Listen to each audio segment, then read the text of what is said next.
Hola, hola, ¿cómo están ustedes? Qué gusto de saludarles. Nuevamente estamos acá en otra entrega acerca de la teología liberal. Hicimos ya un podcast, que espero lo hayan escuchado. Bueno, de hecho lo compartí con algunos hermanos. Obtuve algunas buenas respuestas. Evidentemente algunos seguramente lo escucharon, pero no emitieron respuesta alguna. Respuesta en razón del envío, digamos, de este podcast. Y ahora, bueno, vamos a seguir hincándole el diente a este tema que sin duda es muy relevante. Relevante porque hay muchos creyentes que son liberales conscientes, es decir, que han abrazado las doctrinas liberales, y otros que son liberales ignorándolos. Por lo tanto, nuestra responsabilidad, ¿cierto?, es confrontar a aquellos que han traído el liberalismo a nuestras iglesias y educar a aquellos que han sido, digamos, liberales por omisión. Podría parecer curioso el concepto, pero debemos de hincarle el diente respecto a un tema tan importante. Ahora, ¿por qué es importante? Porque finalmente, dado la situación que estamos viviendo como país, la Iglesia Evangélica también se ha visto enfrentada a esta influencia progresista que se está instalando dentro de las iglesias históricas. Ya hemos hablado, tuve la experiencia personal con la Iglesia Bautista, estuve en el seminario Bautista estudiando una licenciatura con ellos. Bueno, fundamentalmente me decidí por esa institución educativa porque a priori, ingenuamente incluso,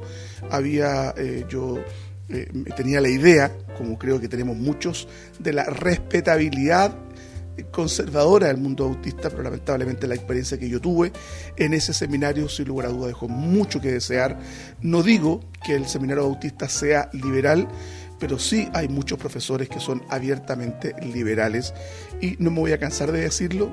Finalmente, en una conversación con una alta autoridad de ese seminario, finalmente cuando yo le hice saber mi inquietud respecto a esos planteamientos que yo consideraba sospechosos desde la mirada de la teología conservadora, bueno, terminó por empatarme diciendo que yo era un fundamentalista, cosa que me extrañó bastante.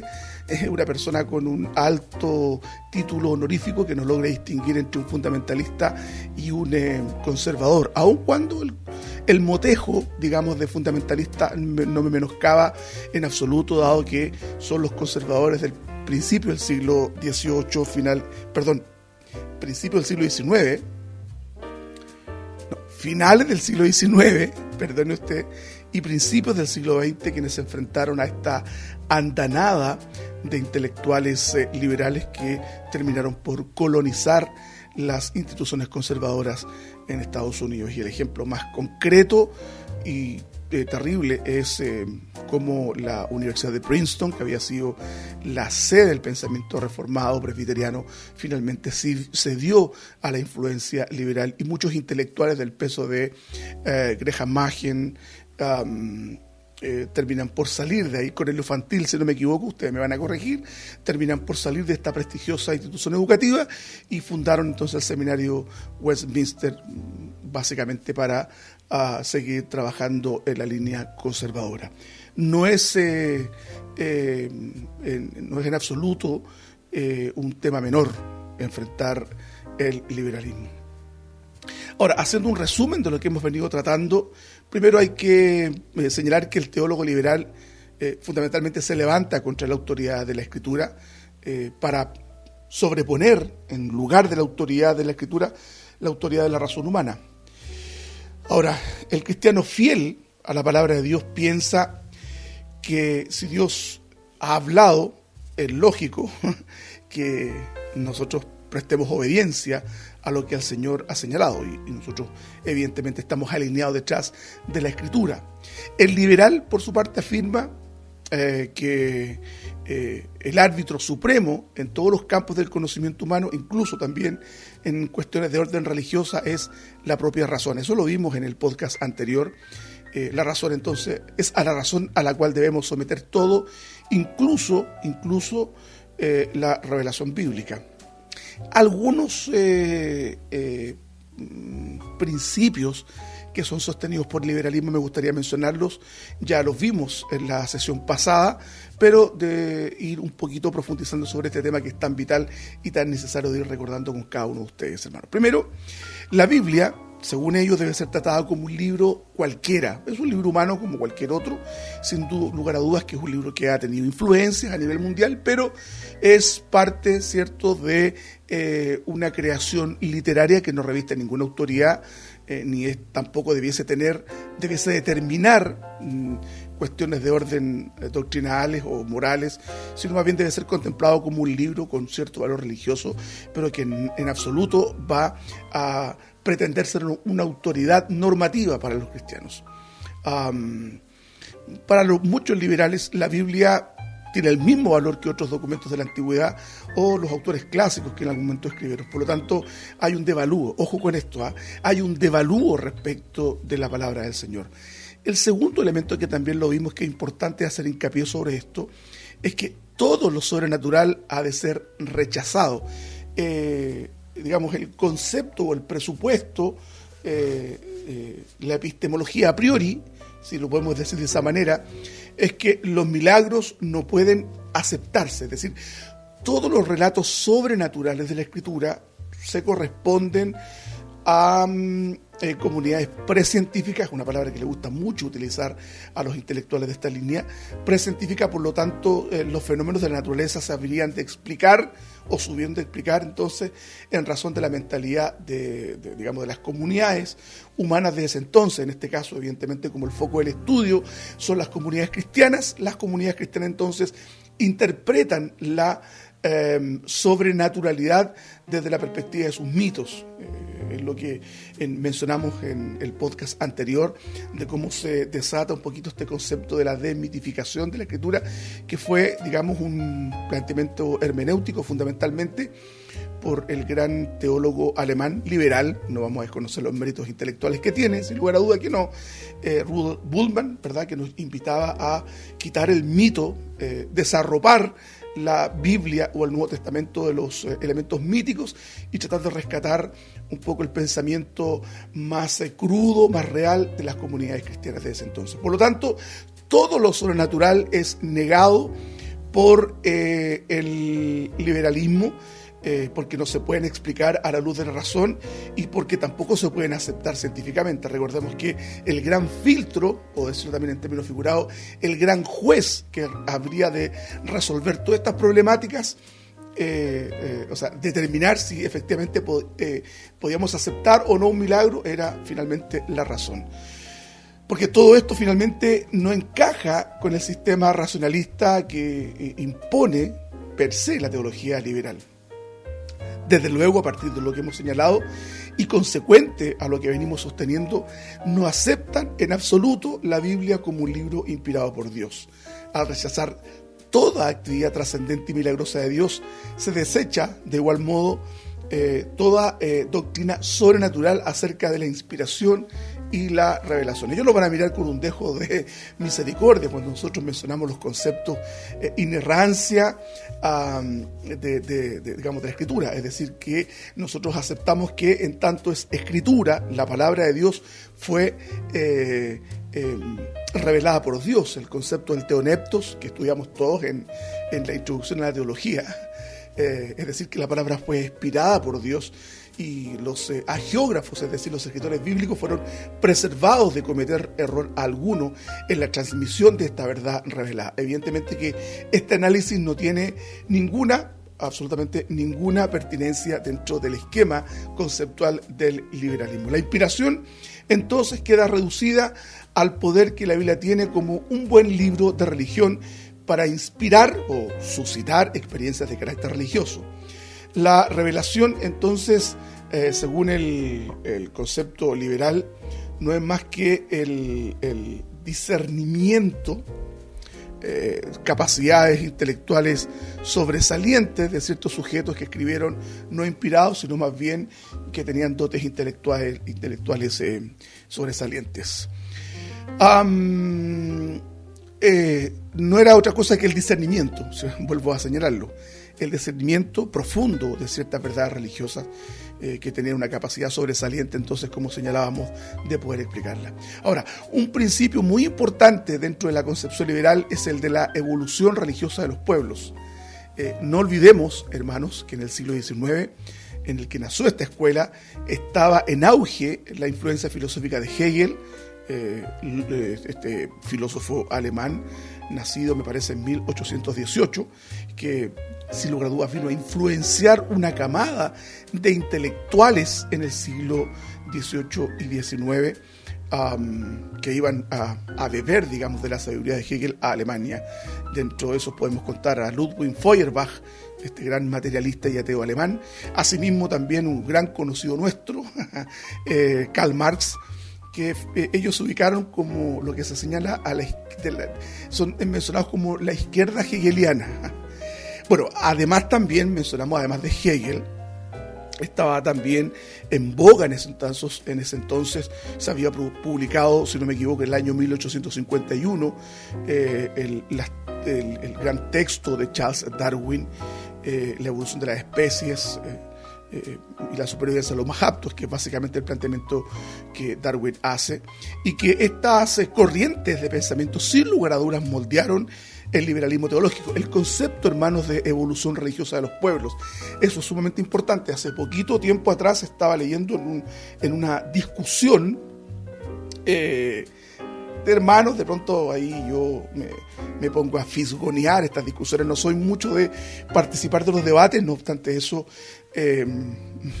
me gusta leer. Dentro de las correcciones que hacía una hermana a otro hermano, le mencionaba que la religión hebrea era de carácter enoteísta. A mí me resultó curioso porque además de eso pinché el nombre de esta hermana que estaba haciendo esta opinión, y se trataba de una persona que aparentemente participaba en una iglesia evangélica, y que me resultó curioso que una persona evangélica sostuviera entonces que la religión hebrea era de carácter es decir, que tenían un dios tutelar sobre otros dioses, enoteísta. Esa es la idea del enoteísmo, es decir, un dios principal que coexistía con otros dioses. Era básicamente eso, en términos muy simples lo estoy señalando, pero que en la práctica eso no se condice con la verdad. ¿Por qué menciono esto? Porque al mencionar que había... yo confronté a la hermana y le hago saber que había un error, que el pueblo hebreo fue radicalmente monoteísta, y ella, el argumento que me entrega, y en absoluto estábamos peleando, sino que intercambiando opiniones, me habla entonces de la evolución religiosa de la religión hebrea.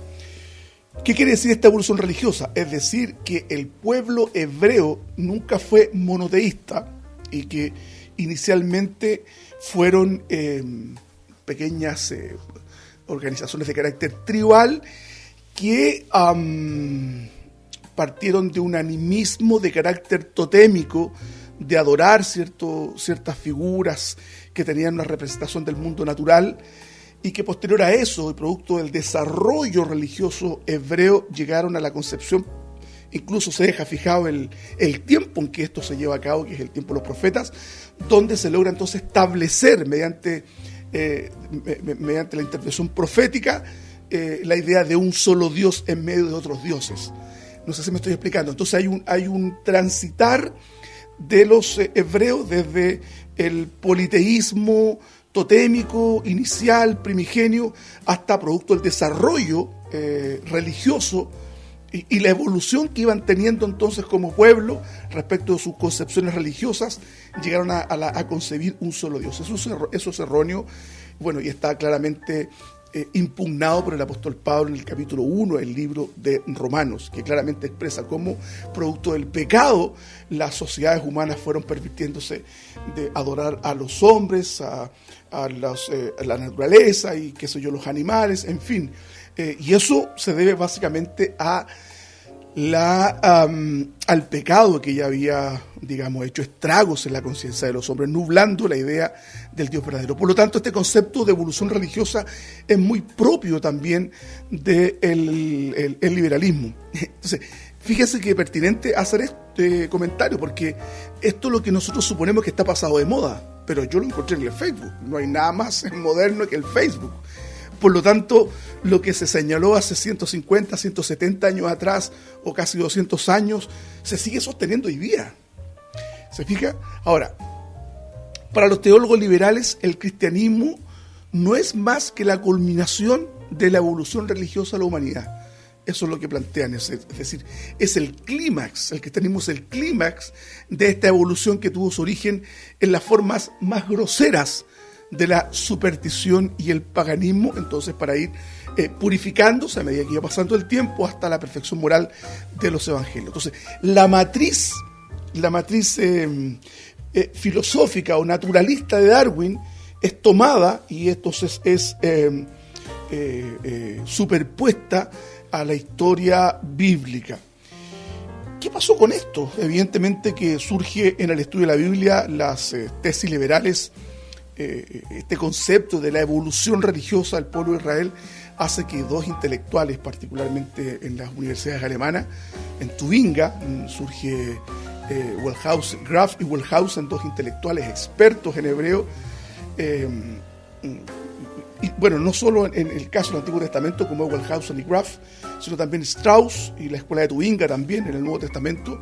En el caso de Wellhausen afirmaba que el Pentateuco no fue escrito por Moisés, sino que consistía en realidad en una recopilación de diversas tradiciones, leyendas y documentos llevadas a cabo por los sacerdotes del Templo de Jerusalén. El concepto de las famosas cuatro autores, es decir, ellos niegan la paternidad literaria del Pentateuco por Moisés, que también tengo un podcast sobre eso si usted lo quiere revisar. Y lo que hacen ellos entonces es suponer que el Génesis, el Antiguo Testamento, fue escrito por cuatro escritores distintos. Y se distingue, está resumido con letras, digamos la fuente J, la fuente E. Y ahí, bueno, me voy a acordar a medida que vayamos desarrollando esta ponencia de las otras escuelas que también estaban presentes en esta multiplicidad de autores por la que finalmente se reemplaza a Moisés como autor único y exclusivo del Antiguo Testamento. Y también Strauss lo hace con el Nuevo Testamento. Él, junto a otros intelectuales, veían en el Nuevo Testamento el producto de la fe de la iglesia inicial de ese entonces. Surge, lo mencionábamos en el podcast anterior, Adolf von Harnack, quien escribe un texto. Harnack era, más que teólogo, era historiador. De hecho, escribe un libro que se llama La esencia del cristianismo. Harnack es el típico representante de la escuela liberal. Y Harnack o Strauss o los intelectuales entonces señalaban que Cristo no es más que un buen hombre a quienes las oscuras especulaciones teológicas de algunos judíos bajo la influencia metafísica griega habían convertido a este hombre, a este campesino hebreo, lo habían convertido en una suerte de hombre Dios en razón y que quedó, digamos, estructurado y debidamente dogmatizado en los credos de la Iglesia. Eso como lo ven ellos. El liberalismo ve en Jesús el continuador exaltado del ministerio de Juan el Bautista. Señalaban ellos que él fue adquiriendo gradualmente una conciencia de la misión profética hasta llegar a la convicción de que él era el Mesías. Fíjese qué terrible, ¿eh? Ellos llegan a sostener entonces que producto de esta maduración intelectual y espiritual de Cristo, llega entonces a autoconcebirse como un Mesías. Y finalmente era uno entre tantos que pretendían lo mismo, pero estaba mejor dotado por una natural predisposición religiosa, no se mencionan los liberales. Como sustituto de la aridez liberal, que comenzó a intelectualizar la fe, lo vimos también la semana pasada, surge Schleiermacher, quien abogó por una religión de carácter más emocional. Quizás el pietismo alemán surge a partir del aporte que hace Schleiermacher, que lo vimos una religión fundada sobre los sentimientos o la emoción, donde la experiencia religiosa queda reducida al mero y absoluto sentimiento. Es también una derivación del idealismo filosófico de Hegel, hay que mencionarlo, me parece, no lo mencioné en el primer podcast, y su punto de partida lo constituye el sujeto que piensa. Para eso se tiene que destruir todas las bases objetivas de la verdad religiosa, todas. Hay que sacar, ya no podemos creer en que la Biblia es inspirada por Dios, no podemos creer que Cristo nació virginalmente, no podemos creer que Cristo murió vicariamente. Entonces hay que deshacer todos aquellos elementos que son consignados como dogmas irrevocables e inexcusables de la historia de la Iglesia y de la Iglesia. La resurrección de Cristo es un elemento, fundante del cristianismo, también es puesto en cuestión. Por lo tanto, el liberalismo trata de disolver todas estas verdades objetivas y finalmente reducir la experiencia religiosa a una cuestión estrictamente emocional. Eso es lo que hace, es el aporte que hace Schleiermacher, como algunos suponen que es Schleiermacher donde surge la teología liberal, o es uno de los mayores exponentes, además de von Harnack y otros también que vimos la semana pasada, en el podcast pasado que grabamos. ¿Cuál es el método que tienen los liberales para estudiar la Biblia? Ya hablamos del método hermenéutico que ellos tienen, la escuela, el método crítico histórico.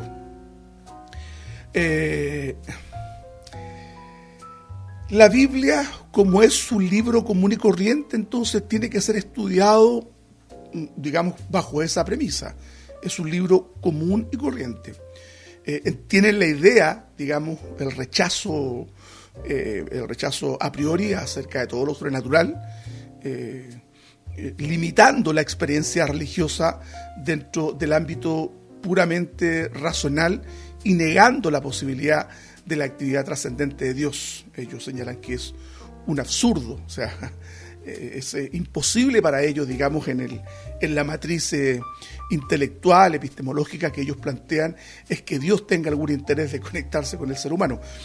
Ojo, que no eran necesariamente ateos, no eran necesariamente ateos, sino más bien hombres que habían sometido la revelación a la razón, y por tanto, evidentemente, la razón se había transformado en el árbitro último y definitivo de toda la experiencia cristiana. Habíamos hablado entonces de von Harnack, este teólogo luterano, que nació en el siglo XVIII y muere en la primera mitad del siglo, nace en la segunda mitad del siglo XIX y fallece en la primera mitad del siglo XX, es decir, el año 1851, y fallece el año 1930. Von Harnack, entonces, el que comienza a hablar de esta idea del mito de Cristo, sosteniendo que los milagros y todo lo que la Biblia relataba no eran verdades absolutas.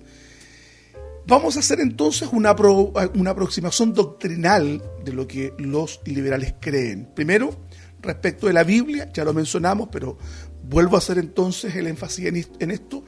Para los liberales la Biblia es un libro común y corriente, para muchos hoy día es un libro común y corriente, y para muchas personas que hoy día están en los seminarios bíblicos conservadores, es un libro común y corriente, por lo tanto no es un libro inspirado, no posee algo que lo distinga de otro tipo de literatura religiosa, cuestionan la cronología bíblica, cuestionan la paternidad literaria de los libros, como mencionamos la hipótesis documental de Wellhausen, y cómo la Universidad de Tubinga sale una camada de intelectuales ávidos de destruir la autoridad de la Biblia. Por lo tanto, niegan ciertamente todo elemento sobrenatural de la Biblia y lo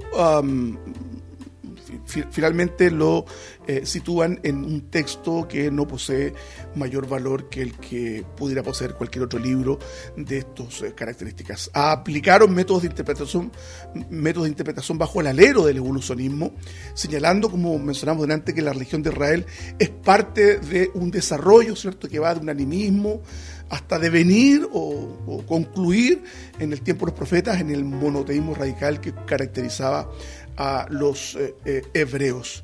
Respecto a la teología, hablo de la teología propia, es decir, la idea que se tiene de Dios. El liberalismo enfatiza la inmanencia de Dios, es decir, que Dios está en todo lugar y en todas las cosas. Esto es muy típico de los liberales, incluso hoy día. Esta inmanencia es llevada al extremo de ser considerada como un panteísmo, es decir, Dios es todo y todo es Dios. No les cabe en su esquema mental el concepto de la Trinidad de Dios. Eso es imposible, porque la Trinidad no se puede entender, ¿verdad?, que un Dios subsista en tres personas. Para ellos eso es absoluta y prácticamente imposible. ¿Cuál es la idea que tiene entonces el liberalismo respecto de la cuestión antropológica, es decir, en razón del hombre? La razón humana está por sobre la autoridad de las Escrituras y los planteamientos doctrinales del cristianismo, es decir, acerca de la redención del hombre, del hombre como pecador, digamos, queda también esto invalidado por el razonamiento, por el planteamiento razonal que tienen los liberales. Por lo tanto, el hombre no requiere ser redimido porque no es un hombre pecador. Hay un principio de bien, según ellos, innato en el hombre que guía sus actos. Digamos, la filosofía de Rousseau, ese esquema acerca de que el buen salvaje, es decir, lo que termina por enturbiar las buenas intenciones del hombre es que éste convive en una sociedad. El famoso pensamiento de que el hombre nace bueno y es la sociedad que lo corrompe. Los cristianos no creemos en eso, creemos que el hombre nace con un grado de perversión terrible, producto de esta lejanía que tiene con su creador. El liberalismo no entiende y no concibe el concepto de pecado, pues creen en la bondad inherente de todos los seres humanos. Respecto entonces de los temas soteriológicos, no existe el concepto de salvación personal y ni se concibe el concepto de la salvación. Como el hombre es bondadoso y es bueno, tiene entonces la capacidad suficiente para llevar una vida de rectitud moral y entonces obtener el favor de Dios en razón de estos actos de bondad que per se el hombre posee. El liberalismo en términos soteriológicos, es decir, relativos a la salvación, yo diría que son universalistas. ¿Qué es lo que es un universalista? Que finalmente toda la humanidad se va a salvar. Claro, ¿se va a salvar de qué? Es decir, todos van a ir al cielo, porque tampoco creen en el infierno. Y como ven a Cristo, ¿cierto?, como un hombre que nos dejó una conducta ética ejemplar que nosotros como creyentes debemos seguir, básicamente es lo que nos plantean. ¿Cómo identificamos hoy a un liberal? Una buena pregunta. ¿Cómo identificamos hoy a un liberal? El liberalismo derrotó a la ortodoxia europea, y esto hay que decirlo, tremendo para nosotros, vació las iglesias cristianas, derrotó la fe de muchos, privó a la cristiandad de su fuente de autoridad, que es la Biblia. Por esto que Richard Niebuhr describió la teología liberal. Si es que estoy pronunciando bien Niebuhr, se escribe Niebuhr, si alguien puede corregirme este nombre. Niebuhr describió la teología liberal de esta manera, fíjese: un Dios sin ira, llevando a los hombres sin pecado, dentro de un reino sin juicio, por medio del ministerio de un Cristo sin cruz. Qué bueno cómo lo resume Niebuhr, lo vuelvo a mencionar. Estamos frente a un Dios sin ira, llevando a los hombres sin pecado, dentro de un reino sin juicio, por medio del ministerio de un Cristo sin cruz. El liberalismo está más cerca de lo que nosotros suponemos, hermanos. Su radio de influencia está atacando a las iglesias conservadoras con mensajes, por ejemplo, de aceptación a las minorías sexuales, la justicia social, el problema ecológico, en fin, yo lo he visto muy de cerca. ¿Cuáles son entonces la forma en que los identificamos? Es decir, hoy día podemos identificar a un cristiano liberal porque tiene mayor interés en la redención social del mundo que la redención espiritual. Yo siempre digo esto, hermanos amados, nosotros somos llamados a predicar el Evangelio, la muerte, la resurrección y el sacrificio vicario de Cristo para llamar a los hombres al arrepentimiento. Eso es lo que se nos ha mandatado en la palabra. No es a redimir socialmente, aun cuando las preocupaciones que como iglesia debemos tener también debe estar en la esfera social, pero per se no estamos llamados a hacer eso, hermanos amados. Por eso que hay que ser muy cuidadoso con esta concepción misional que la iglesia tiene. ¿Cómo lo identificamos a un liberal entonces? Lo identificamos cuando tiene un discurso de aceptación al mundo homosexual sin arrepentimiento, al llamado a la Iglesia de luchar por la justicia social, a poner énfasis en la problemática ecológica del mundo. Ahora, ¿esto no debe interesarnos como creyentes?